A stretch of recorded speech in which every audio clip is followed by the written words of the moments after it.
Desde o último dia 2 de novembro, quando aconteceu o segundo turno das eleições, o presidente Jair Bolsonaro tomou um chá de sumiço. Ele que costumava fazer 8 posts por dia na sua conta pessoal no Twitter, que é também a conta governamental, é através daquele espaço que ele faz a comunicação pública do Brasil, ele não postou mais nada. E a média de horas trabalhadas dele por dia é de meia hora, em média. Hoje, por exemplo, ele teve 2 audiências entre 9h30 e 10h40. Recebeu o senador Heinz, aquele famoso na época da CPI da pandemia, e o ministro Paulo Guedes. Para amanhã não tem nada, proclamação da República, ele costumava passear, fazer aquelas motociatas e tal, é uma data importante para o Brasil, e ele não tem nada marcado. Mas aí há todo um questionamento e uma série de críticas ao fato do presidente não estar efetivamente cumprindo agendas. Mas não tem nada que diga que ele precise cumprir essas agendas. Ele pode perfeitamente alegar que está trabalhando quando ele faz nomeações, quando ele tem atos, são aqueles atos publicados no Diário Oficial da União. Eu fui lá no Diário Oficial da União para ver. O de hoje não tinha saído, o último é do dia 11 e tem um único ato do presidente, que é uma nomeação, uma recondução do defensor público geral, né? Que é o cargo que corresponde, por exemplo, ao do Augusto Aras. E né? no Twitter, como é que está? Ele é muito ativo no Twitter. Pois é, mas ele não... Você está falando de do quem? Presidente. Não é mais.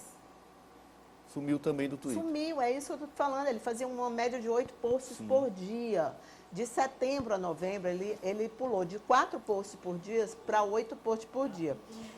Mas o que chama a atenção também, Ana Nilce, é que, tudo bem, o presidente não precisa ter a sua jornada de trabalho, e é isso que diz a legislação sobre agente público, ok.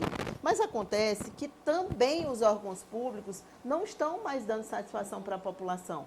Você tem, por exemplo, o perfil oficial, que é aquele @Planalto, o último post deles foi no dia 2 de novembro, quando o presidente ameaçou reconhecer a derrota.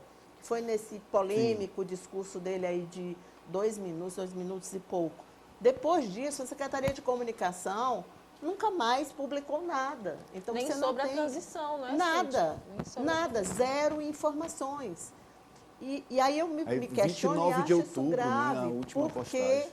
a gente está falando de comunicação pública de um país que tem uma lei de acesso à informação e que tem uma legislação própria sobre como a comunicação deve ser transparente. Se o presidente não quer postar ou se o presidente não está cumprindo a agenda, é uma decisão dele, embora não tenha nenhum atestado médico, fala-se que ele está com problema de saúde, mas e os órgãos do governo? Sim. Como é que eles estão? Eu acho isso muito preocupante, porque nós temos ainda, gente, um mês inteiro, um mês e meio. Hoje, exatamente, né, a partir de amanhã, a gente vai ter um mês e meio ainda. E aí eu me recordo de uma fala recente do senador eleito Wellington Dias, quando ele disse, olha, o problema da inflação, o governo tem que resolver. Foi quem chamou a atenção. Né? O Wellington foi Bolsonaro ainda é presidente até o dia 31 de dezembro. Então, os problemas que estão aí, o governo precisa enfrentar e resolver.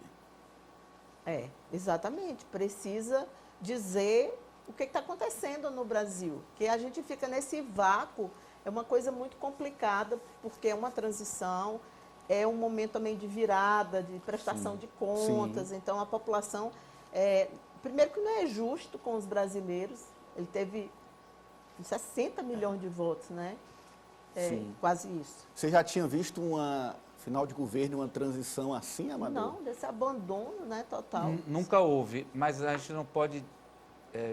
É preciso a gente entenda, existe Bolsonaro presidente, mas não dá para dissociar o Bolsonaro político. E nada que o Bolsonaro faça, ou que ele deixe de fazer, esses 45 dias ele deixou de fazer, tem método.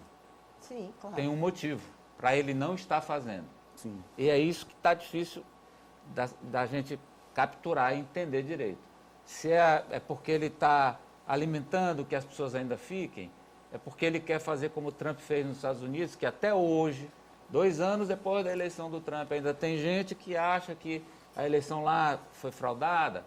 Ele quer ficar alimentando isso até 2026 e depois, até 2024, nas eleições municipais, e até 26, onde ele tentaria o retorno, com o Trump não deu muito certo, que nas eleições de meio período parlamentar lá nos Estados Unidos, os escolhidos por Trump, dentro dos republicanos, perderam. Ou seja, essa alt-right que o Trump professa e o Bolsonaro segue, não está dando muito certo. Não sei se o Bolsonaro, porque ali não é só ele, né?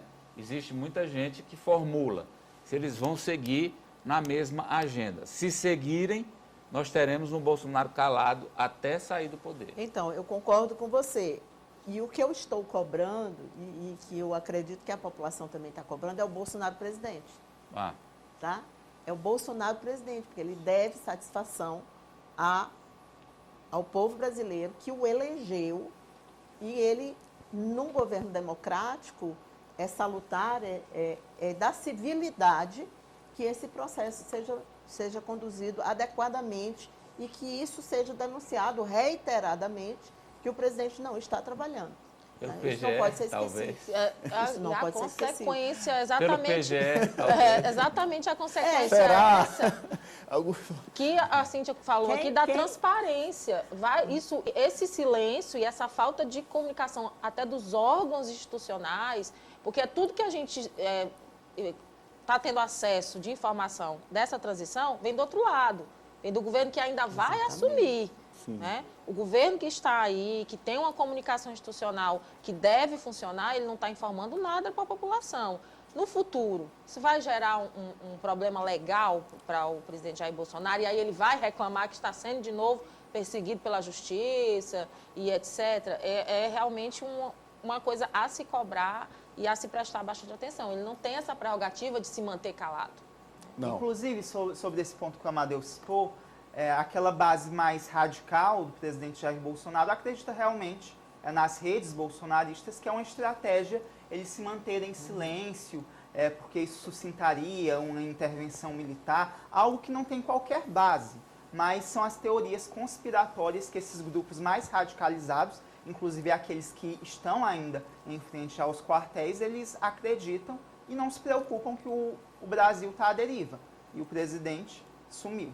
Eles estão gerando imagens, né? Sim. Eu vejo que eles estão gerando imagens, eles estão gerando cenas que serão utilizadas nos próximos 4 anos. As cenas dos ministros do Supremo Tribunal Federal sendo atacados, agredidos de forma virulenta em Nova York, são cenas produzidas para alimentarem as redes sociais, porque as daqui já viraram meme, Viraram meme, viraram tem competição deboche. de memes. Então, exatamente. Amadeu,